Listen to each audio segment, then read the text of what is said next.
प्रकाश का वर्ण विक्षेपण, जिसको इंग्लिश में क्या कहते हैं, डिस्पर्सन, है ना।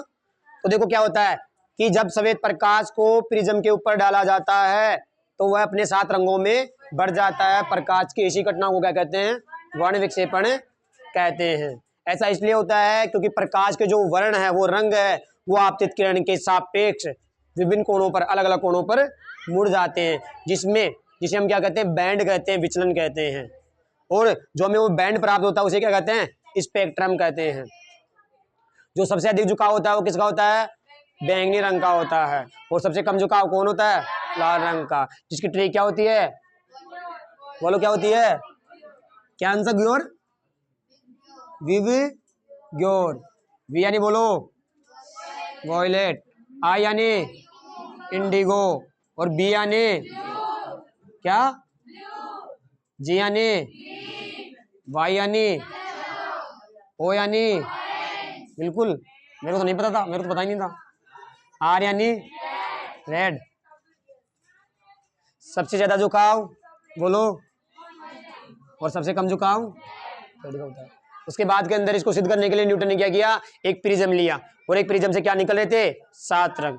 उसी के हिसाब से जैसा रखा था वैसा रखा, तो तब तो प्राप्त नहीं हुआ, लेकिन उसको उल्टा करके रखा, तो उसने देखा कि जैसे ही 7 रंग दूसरे प्रिज्म पे गिरते हैं तो आगे जाकर एक सफेद प्रकाश निकल रहा है। इससे यह निष्कर्ष निकला, नहीं आई थी वो 7 रंग, दिखाई नहीं रहा था वो, इस वजह से सिद्ध करना था ना उसको।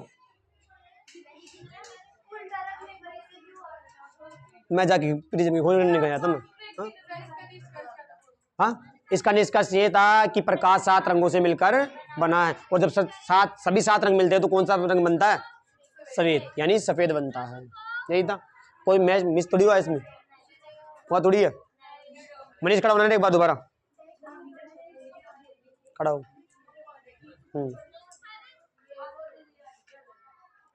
निकट दृष्टि दोष में कौन से लेंस का प्रयोग किया जाता है, निकट दृष्टि दोष में कौन से लेंस का प्रयोग किया जाता है,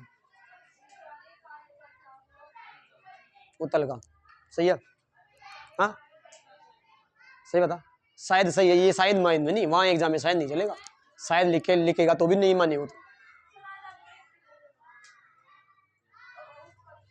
सारे बोल दे, उत्तल अवतल है, कोई से तो आ ही जाएगा कम से कम। टुकड़ा होना भाई, बता, निकट दृष्टि दोष में अवतल, और दूर दृष्टि दोष में, और जरा दृष्टि दोष में, हाँ वाह, बुढ़ापे में कौन सा होता है,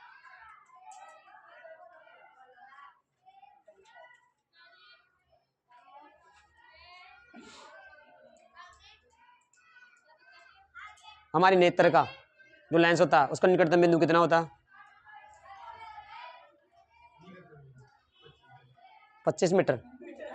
भाई साहब वो कहाँ देखेगा फिर, हैं, वो तो मतलब यहाँ से बैठा बैठा वहां देख लेगा टंकी पे क्या लिखा हुआ है, हैं, यहाँ से बैठा बैठा ही देख लेगा वो।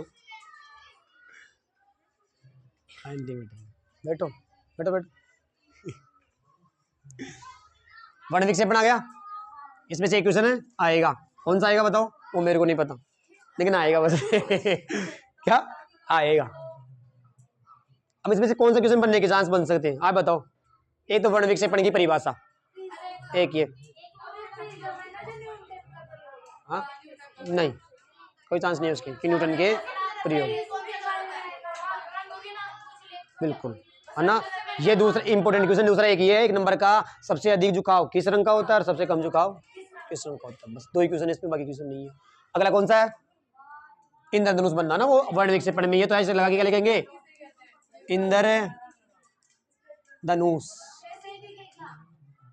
देखो इंग्लिश में नाम देखो इसका, रेनबो, इंद्रधनुष का बनना, इसका नाम इंग्लिश में सही समझ में आ रहा है, रेनबो, यानी ये तभी बनेगा जब क्या होगी, बारिश के टाइम बनेगा, बिना बारिश के टाइम नहीं बनेगा। कि जब बरसात हो जाती है, हल्की हल्की बरसात हो जाती है, तो पानी की बूंदें कहाँ होती है, वायुमंडल में, और तुम्हें पता है प्रकाश वायुमंडल को पार करके आता है पृथ्वी पर। तो जैसे ही वायुमंडल में प्रकाश की बूंदे, वर्षा की बूंदें होती है, तो प्रकाश उस वर्षा की बूंदों पर गिरता है, और वहां कौन सी घटना होती है, वर्ण विक्षेपण, है ना। कि जब सूर्य का प्रकाश वर्षा की बूंदों पर गिरता है तो अपने 7 रंगों में बढ़ जाता है और इंद्रधनुष जैसी आकृति बनाता है, जिसे हम इंद्रधनुष कहते हैं। यानी एक प्राकृतिक घटना है ये, प्राकृतिक स्पेक्ट्रम कह सकते हैं उसको, क्योंकि जो बनेगा वो क्या बनेगा, स्पेक्ट्रम। 7 रंग मिलेंगे अपने को, बनता है कि नहीं बनता, किस किसने देखा है, सबने देखा है, ये कल ही दिखा दिया था ना मैंने क्या, उसमें तो वही हो रहा था, उसमें क्या हो रहा था, कांच का रखा हुआ था पानी के अंदर और पानी में प्रकाश पड़ रहा था, तो वही काम हो रहा है कि जब बरसात हो जाएगी तो पानी की बूंदें वायुमंडल में होती है, तो प्रकाश, जब सूर्य का प्रकाश वर्षा की बूंदों पर गिरता है तो अपने 7 रंगों में बढ़ जाता है और इंद्रधनुष जैसी आकृति बनाता है, इसलिए उसको इंद्रधनुष कहते हैं। और हमेशा कब बनेगा, सूर्य के विपरीत दिशा में। यानी यदि मेरे को इंद्रधनुष यहाँ दिखाई दे रहा तो सूर्य का होना चाहिए पीछे, इधर दिखाई दे रहा है तो हमेशा का होना चाहिए। यानी कहने का मतलब है जो देखने वाला है ना, देखने वाला व्यक्ति, उसको प्रेक्षक कहते हैं, देखने वाला है, हमेशा सूर्य उसकी पीछे होना चाहिए, उल्टी दिशा में बनेगा। ऐसे नहीं बनेगा कि सूर्य भी उस तरफ ही है इंद्रधनुष भी उस तरफ ही है, कभी नहीं बनेगा। देखा क्या भाई ऐसा? और ज्यादातर कहाँ बनता है, शाम के समय, शायद मैंने भी यही देखा है, ज्यादातर बरसात होने के बाद शाम के समय बनता है ना, बनते हैं वो ना वहाँ पे थोड़े बड़े आगे क्लास में, तब समझोगे, प्राथमिक और द्वितीयक बोलते हैं उनको, होता है दो क्या बनते हैं, मैं भी नहीं समझा मैं, आप ठीक ना, बोल तो दिया, ठीक है। तो परिभाषा में क्या लिखोगे कि जब सूर्य का प्रकाश वर्षा की बूंदों पर गिरता है तो अपने 7 रंगों में बढ़ जाता है ना, उस वही हमें क्या दिखाई देता है, इंद्रधनुष के रूप में दिखाई देता है। और इंद्रधनुष हमेशा सूर्य की विपरीत दिशा में बनता है ना? जैसे मान लो ये तो क्या होती है वर्षा की, है ना, इतनी कह रहे हैं सर, इतनी मोटी होती है, सब मान रहे हैं हम। अब सूर्य कहाँ है, यहाँ पर है कि नहीं है, लो जैसा सूर्य चमका दिया, ठीक है, सूर्य का प्रकाश कहाँ पड़ रहा है, तो अभी प्रेजेंट में क्या है, ये सफेद प्रकाश है कि नहीं है, सूर्य का प्रकाश सफेद प्रकाश ही होता है, गिरते ही इसमें से क्या होएगा, परावर्तन भी होएगा, अपवर्तन भी होएगा, है ना।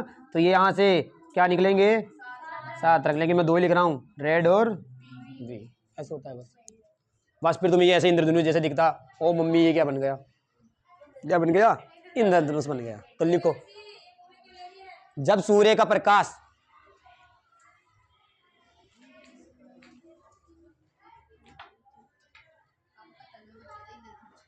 जब सूर्य का प्रकाश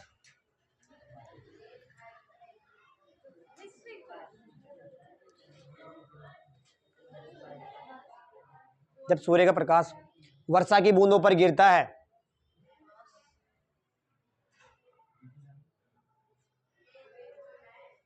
जब सूर्य का प्रकाश वर्षा की बूंदों पर गिरता है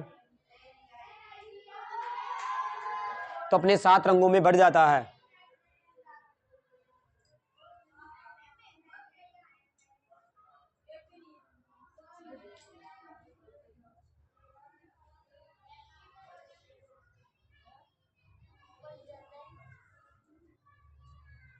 बढ़ जाता है और इंद्रधनुष जैसी आकृति बनाता है, या धनुष जैसी, वही होता है। और इंद्रधनुष, अब इसको इंद्रधनुष क्यों कह रहे हैं, क्योंकि धनुष जैसी ऐसी आकृति बन जाती है ना, ऐसी, है ना। और इंद्र नाम क्यों जोड़ा, क्योंकि बरसात किसने की है, बस वही है, नॉर्मली ऐसे नाम ले लेते हैं कि इंद्रधनुष, इसलिए बोला है इसको कि बरसात के बाद में बनाया, ये धनुष बन गया और इंद्र महाराज ने बरसात कर दी, ये लो इंद्रधनुष। और इंग्लिश में सही है ना, रेनबो, बरसात की वजह से रेनबो, है ना। हाँ, अपनी कॉपी में बनाना चाहो तो तुम इंद्रधनुष, वैसे तो रंग है ही तुम्हारे पास कलर, ठीक है। अगले में लिखो, यह प्राकृतिक स्पेक्ट्रम है, यह प्राकृतिक, ऐसा थोड़ी तुम्हारे हाथ में थोड़ी है, तुम जब चाहो तभी बना लो इंद्रधनुष, बना लोगे क्या, कलर का सब बनाता हूँ, नहीं बनाता, लेकिन पूरा नहीं बनाता, कम बनाता हूँ, पूरा इंद्रधनुष कहाँ बनाता, रियल ऐसा, है ना, वो प्रकृति के द्वारा बना सकते हैं, इसलिए इसको कहते हैं प्राकृतिक स्पेक्ट्रम। यह प्राकृतिक स्पेक्ट्रम होता है, यह है। वर्षा की बूंद किसका कार्य कर रही है, वेरी गुड, वर्षा की बूंद किसका कार्य कर रही है, प्रिज्म का कार्य करती है। लिखो अगले रंग, वर्षा की बूंद प्रिज्म का कार्य करती है।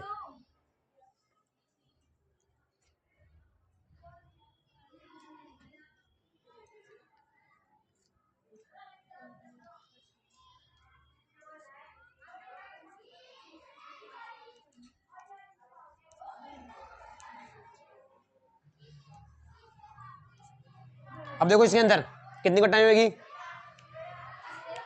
इसमें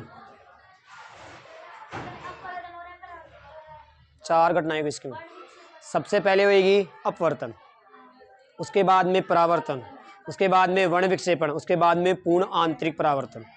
देख लो 4 घटनाएं होती है इसमें, तुम्हें दे रखा इस बूंद के द्वारा 4। देखो अपवर्तन का मतलब जैसे ही विरल से सघन में जाएगी, क्योंकि द्रव आ गया तो झुक जाएगी। दूसरा, इसके ऊपर गिरते ही क्या हो जाएगा, परावर्तन हो जाएगा, क्योंकि एक कांच की तरह कार्य करेगी। उसके बाद में वर्ण विक्षेपण, 7 रंग बन गए, वर्ण विक्षेपण। उसके बाद में पूर्ण आंतरिक परावर्तन का मतलब है कि पूरी वर्षा की बूंदी क्या करती है, चमकती है। मैंने ये पूरे में परावर्तन होता है इसमें, जैसे हीरे में होता है ना वैसे। इसलिए इसमें 4 घटनाएं होती है, वर्ण विक्षेपण भी होता है, अपवर्तन भी होता है, परावर्तन भी होता है, और पूर्ण आंतरिक परावर्तन। पूर्ण आंतरिक मतलब है पूरे वर्षा की बूंद में क्या होता है, परावर्तन होता है। क्या उसी से तो बनाया था मैंने कल, उसी से बनाया था, है ना। तो पहले कौन सी होती है, देखो अपवर्तन, उसके बाद में फिर वर्ण विक्षेपण, बिल्कुल वर्ण विक्षेपण, TIR बोले तो पूर्ण परावर्तन, टोटल इंटरनल रिफ्लेक्शन। अगले में लिखो, इसमें अपवर्तन, परावर्तन, वर्ण विक्षेपण और TIR की घटनाएं होती है। अपवर्तन, परावर्तन, वर्ण विक्षेपण, TIR यानी पूर्ण आंतरिक परावर्तन की घटनाएं होती है, घटित होती है।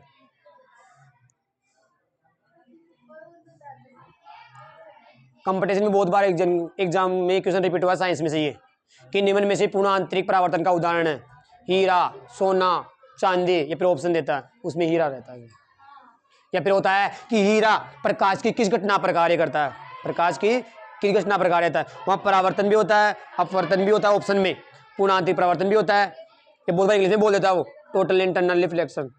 फिर वो दूसरा, यानी कि हीरा प्रकाश की किस घटना पर कार्य करता है, किस सिद्धांत पर कार्य करता है, पूर्ण आंतरिक परावर्तन पर, इसलिए वो पूरा चमकता है। इसलिए तो बात को पैसे हैं उसके, वरना तो उस पत्थर को कौन पूछे, वैसे पत्थर ही निकलता है निकलने में तो, लेकिन उसको घिस घिस के हीरा बना देते हैं। फिर रेल में तुम क्या सोचते हो, हीरा ऐसा रहता है, नॉर्मली ऐसा निकलता है, ऐसा नहीं निकलता।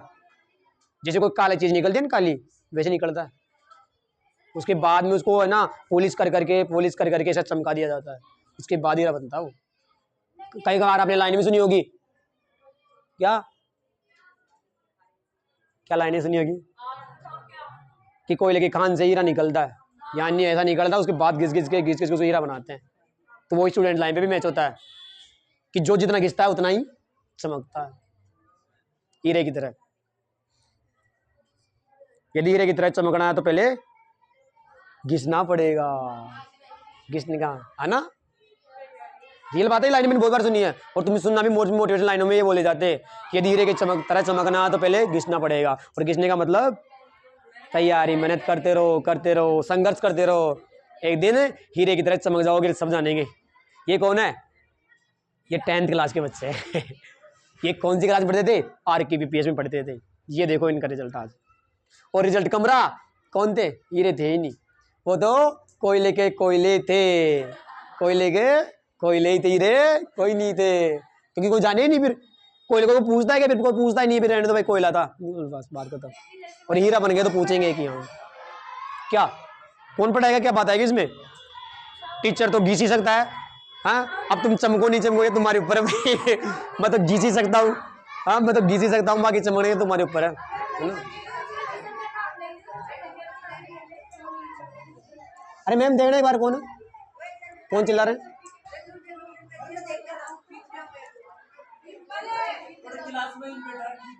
ठीक है। ओहो क्या बात है, ठीक है, ये हो गया। तो समझ लिए हीरा बनना है कि नहीं बनना, नहीं बनना मत बनो, ये तो बना लेना, कोई दिक्कत नहीं है इसमें तो, है ना। अब लिखो अगला, वायुमंडलीय अपवर्तन। इसमें से 2 नंबर का क्वेश्चन कन्फर्म है, क्योंकि मैंने देखा है तारे क्यों टिमटिमाते हैं, तारे क्यों टिमटिमाते हैं, सूर्योदय से पहले 2 मिनट पहले या सूर्यास्त के 2 मिनट बाद तक सूर्य क्यों दिखाई देता है, कारण में पूछते हैं क्वेश्चन। कि आकाश का रंग नीला क्यों होता है, तारे क्यों टिमटिमाते हैं, सूर्य 2 मिनट पहले क्यों दिखाई देता है, 2 मिनट बाद तक वायुमंडलीय अपवर्तन। इसलिए अच्छे से ध्यान देना।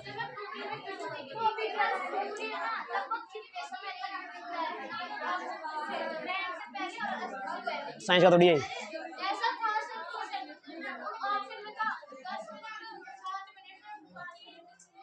क्या, क्यों ऑप्शन था, क्या क्वेश्चन था?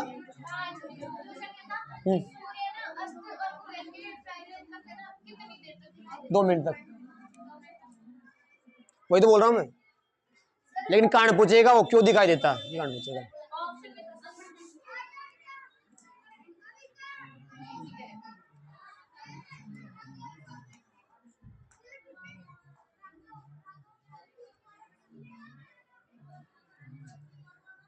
मनीष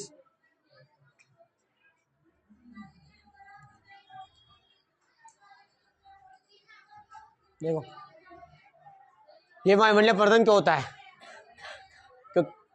बोलू बोलू क्या?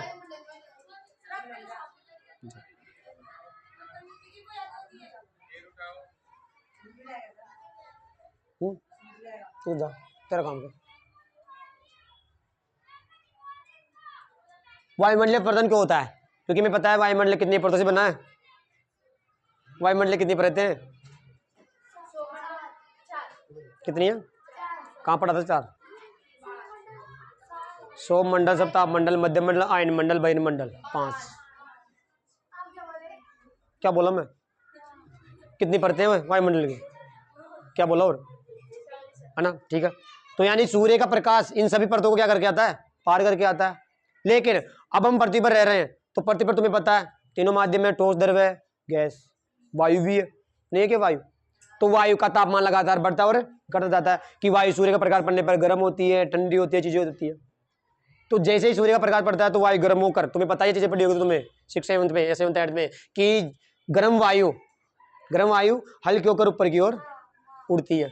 पता है कि गर्म वायु हल्की होकर ऊपर की ओर उड़ती है। अब गर्म वायु तो जैसे मान लो मैं आपने कोई चीज जलाई है, मोमबत्ती बनानी आती है क्या? मैं बना देता हूँ ऐसे ही थोड़ी, बस ऐसे समझना मत, बर्थडे मत बनाने लग जाना तुम। ऐसे बन दिया क्या? अरे वो 10th वाले बच्चे बना लेते, वो 8th वाले बच्चे बना लेते भाई। ये लो, चलो, जैसे भी मोमबत्ती हो तुम्हारे लिए। जल रही नहीं जल रही? सुनो सुनो, अब सुनो। मोमबत्ती है, अब इस मोमबत्ती जलने के बाद में यहाँ की जो वायु है वो गर्म होकर क्या हो जाएगी, ऊपर उठ जाएगी, यहाँ ऊपर उठ जाएगी ना। और आसपास इससे ऊपर वाली वायु वो भी थोड़ी ऊपर होएगी गर्म, वो तो क्या रहेगी, ठंडी रहेगी ना। यानी तो कहने का मतलब ये है गर्म वायु हल्की होकर ऊपर की ओर उड़ जाती है और नीचे क्या रह जाती है, ठंडी रह जाती है। अब सूर्य का प्रकाश पहले तो गर्म से आएगा फिर ठंडी वायु से आएगा। सुनो बात, पहले तो गर्म वायु से आएगा फिर ठंडी वायु से आएगा। मैं ये बता रहा हूँ तुम्हें। तो